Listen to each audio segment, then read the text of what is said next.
3 minutes before the first plane struck the North Tower, a woman walked into her apartment lobby and vanished. She was never seen again. This is the impossible mystery of Sneha Philip. New York City was humming with its usual chaotic energy in the early autumn of 2001. No one could have predicted the nightmare about to unfold. But for one Manhattan physician, the mystery began the day before the towers fell, leaving a chilling question buried in the ashes of history. Dr. Sneha Philip was a bright, capable physician living right in the shadow of the World Trade Center. On Monday, September 10th, she had the day off, but it was far from a relaxing break. That morning, Sneha and her husband Ron attended a court hearing regarding a misdemeanor charge against her.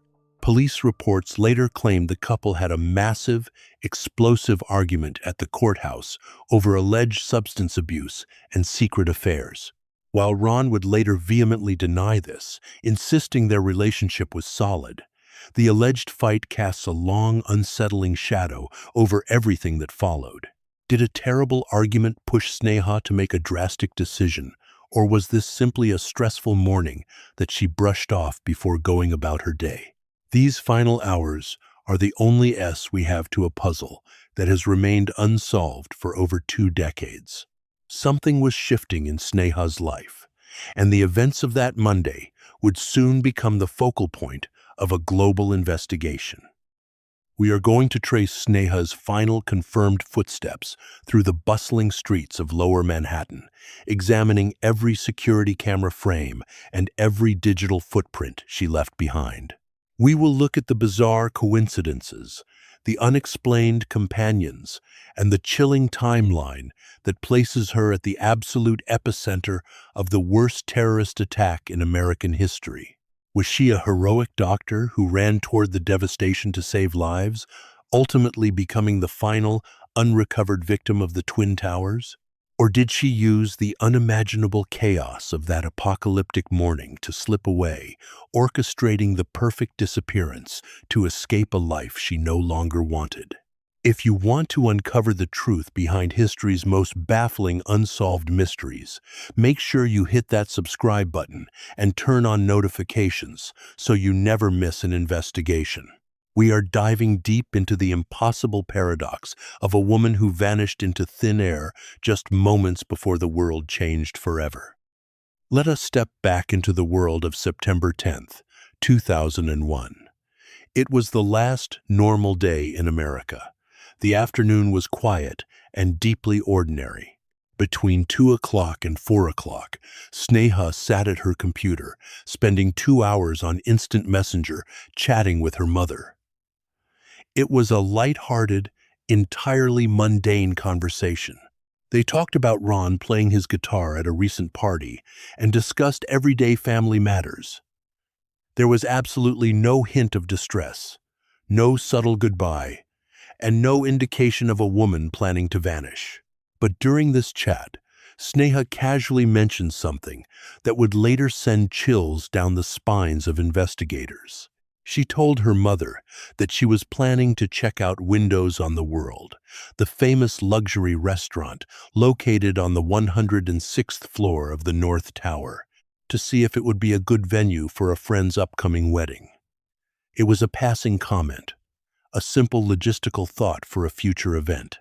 Yet, in the context of what was coming the very next morning, this casual mention of the exact impact zone of the North Tower feels like a dark premonition. Sneha was known to her friends and family as a fiercely independent and deeply compassionate woman. She was a doctor who dedicated her life to healing others, but she also loved art, music, and the vibrant energy of New York City. At 4 o'clock that afternoon, she signed off the computer to run some errands. She changed into a brown, short-sleeved dress and comfortable sandals, pulling her dark hair back into a simple ponytail. She headed out into the bustling city streets, eventually making her way to the Century 21 department store, located immediately adjacent to the Twin Towers. At 5:18, security cameras captured her browsing alone in the coat department, Over the next hour, she used her husband's American Express card to purchase lingerie, a dress, pantyhose, and linens. She then headed to the shoe annex next door, where she bought 3 pairs of shoes. But here is where the ordinary shopping trip took a strange turn. A store clerk later recalls seeing Sneha shopping, but she was no longer alone. The clerk specifically remembered seeing Sneha with a small, dark-skinned woman, possibly of Indian descent. This mystery companion has never been identified, and her presence that evening remains one of the most baffling aspects of the entire case. Evening in Manhattan brought a sudden, violent shift in the atmosphere. A severe thunderstorm rolled across the city, drenching the streets in torrential rain and lighting up the skyline with jagged, electric strikes.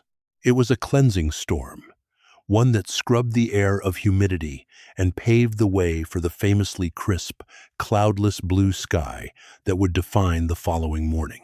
Around midnight, Ron returned to their apartment after an exhausting shift as an emergency room intern in the Bronx. He unlocked the door, fully expecting to find Sneha asleep in their bed. Instead, the apartment was silent and still. He noticed something immediately. The shopping bags from her trip to Century 21 were nowhere to be found. The new linens, the dress, and the 3 pairs of shoes she had purchased just hours earlier were missing. Yet, Ron did not feel the cold prickle of panic. Sneha occasionally stayed out all night with her brother or friends without calling to check in. It was a dynamic that worked for them, an established pattern in their marriage. Ron simply went to bed, entirely unaware that he would never speak to his wife again. Tuesday, September 11th, dawned with a breathtaking clarity. The violent storm from the night before had scrubbed the atmosphere entirely clean, leaving behind a piercingly bright, perfect blue sky. It was the kind of beautiful late summer morning that makes people glad to be alive. But at 8:46, that pristine sky was shattered forever. The first plane slammed into the North Tower, tearing a hole through the heart of the city and instantly transforming Lower Manhattan into a chaotic, terrifying war zone. Across the city in the Bronx, Ron was at the hospital, watching the nightmare unfold on television. As an emergency room physician, he immediately prepared for a massive influx of critically injured patients. Triage stations were established, blood supplies were readied, and the staff braced themselves for the thousands of wounded survivors they expected to come pouring through the doors. But the tragic, haunting reality of that day is that the hospitals remained eerily quiet. There was no massive wave of injured people. You either survived the collapse or you did not. As the hours bled into days, the adrenaline of the initial attack gave way to a suffocating, agonizing dread. Ron realized that Sneha never came home. She never called, and her phone went straight to voicemail. He began a frantic, desperate search, taping up missing person flyers with her smiling face on every available lamppost and brick wall in the city. He joined thousands of other broken-hearted families wandering the ash-covered streets, clutching photographs of their loved ones. But for Ron, the nightmare was compounded by a devastating psychological conflict. He knew his wife was a dedicated physician with a powerful instinct to help those in need. If she was near the towers when the planes hit, she would not have run away from the danger. She would have run directly into it. He faced an unbearable, impossible choice in his own heart. Does he hope that she died a hero, sacrificing her own life to save strangers in the crumbling stairwells of the World Trade Center? Or does he dare to hope that she somehow used the apocalyptic chaos to walk away from her life, choosing to let him suffer in the dark? The official investigation into Sneha's disappearance quickly ran into a massive wall of silence. Detectives combed through the rubble of Ground Zero, sifting through millions of tons of debris, searching for any trace of the nearly 3,000 victims. They used advanced DNA profiling and dental records to identify even the smallest fragments of those lost. But despite these incredibly thorough, painstaking efforts, they found absolutely zero trace of Dr. Sneha Philip. No bone fragments, no jewelry, and no shredded clothing ever surfaced. Furthermore, her financial life had frozen in time. Her credit cards hadn't been touched since that purchase at Century 21, and her bank accounts remained stagnant. Her passport was still sitting in her apartment. If she had planned to run away and start a new life, she was doing it with no money and no identification. The complete lack of physical evidence points in two entirely opposite directions, creating a maddening paradox for investigators. If you're fascinated by these kinds of complex mysteries that defy logical explanation, please take a moment to subscribe to the channel. We are dedicated to bringing you the most detailed, researched true crime stories every single week. With no physical evidence in the rubble and no financial activity on her accounts, investigators were forced to rely solely on the digital footprints she left behind. They returned to the Century 21 security footage, confirming her presence there at 5:18 on September 10th. But then, a detective reviewing the security tapes from Sneha's own apartment building discovered something absolutely electrifying. The lobby camera captured a figure on the morning of September 11th. The footage was grainy, but it showed a woman matching Sneha's exact physical description. She had dark hair, she was wearing the same dress from the day before, and she was walking into the lobby. But there was one striking detail. She was not carrying any of the shopping bags from her trip to Century 21. She paused near the elevator, turned around, and walked right back out the front doors, disappearing into the morning light. The timestamp on this crucial piece of video evidence read exactly 8:43 a.m.